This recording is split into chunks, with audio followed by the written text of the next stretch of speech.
Only one place for that type of action, Las Vegas, Nevada.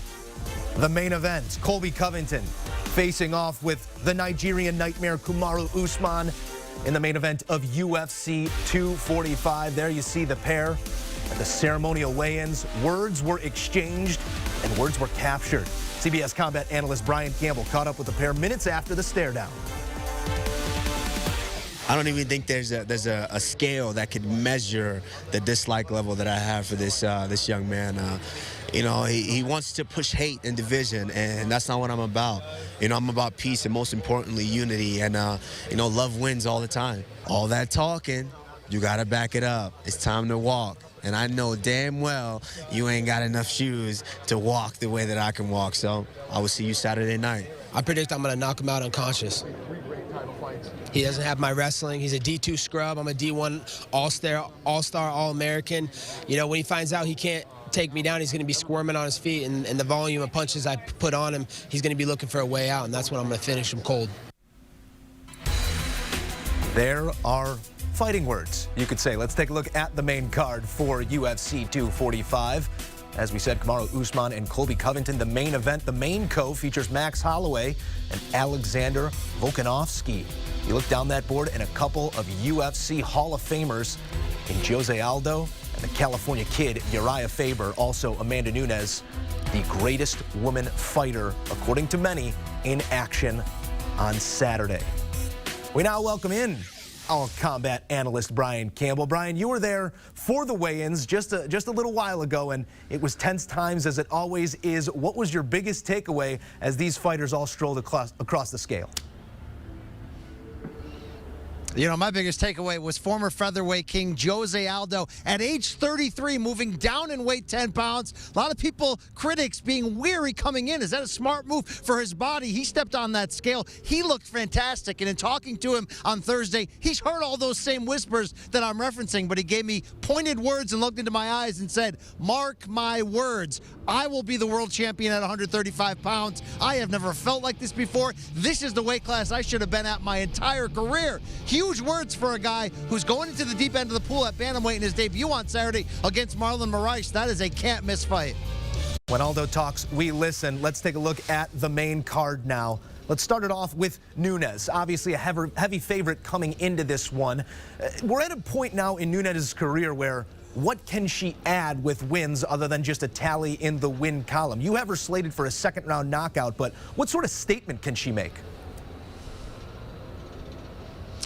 She can continue to further that claim for being the greatest of all time on the women's side, but if she keeps knocking out these names with such regularity, that conversation may ultimately move to greatest of all time regardless of gender.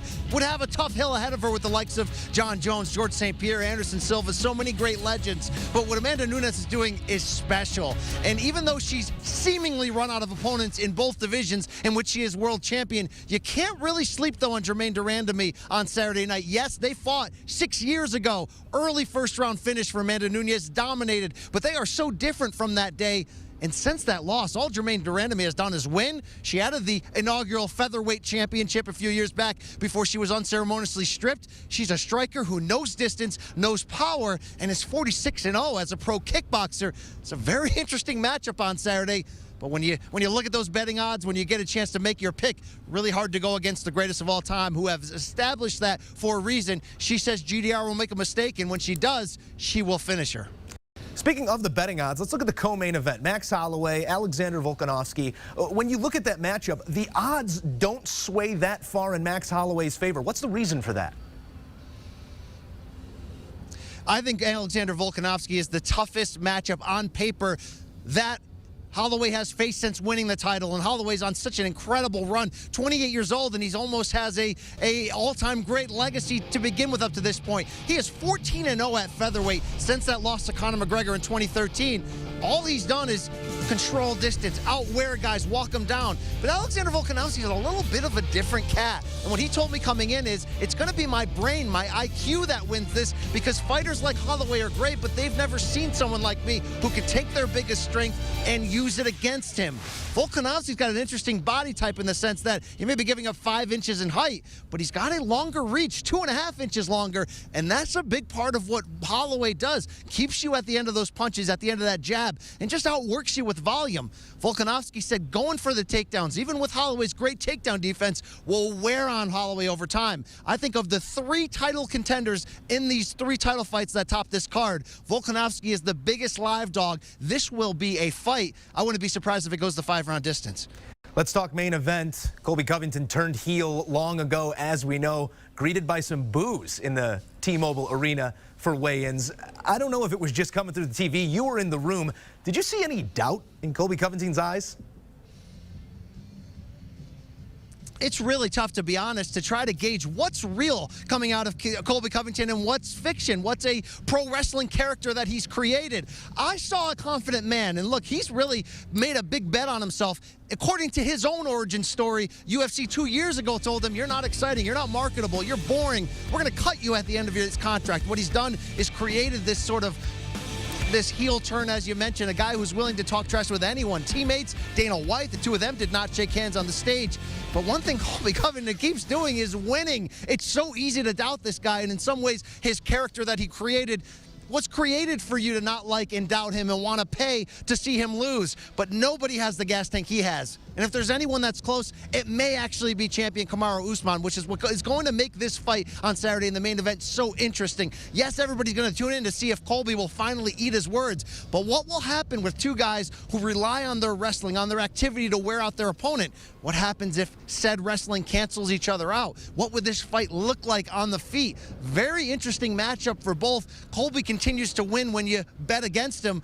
I thought for the most part he looked fairly confident. This is what he does. He kicked a basketball into the crowd at the weigh-in and said that's going to be Kamaru's head on Saturday night. Take that for what it's worth. Should be star-studded, should be fireworks. I want to take you and rewind back up the card a little bit. Uriah Faber, a name that's synonymous with the sport. If he pulls off the upset and a win on Saturday night, would he be in line for a title chance and possibly the cherry on top of that Hall of Fame career, his first UFC title?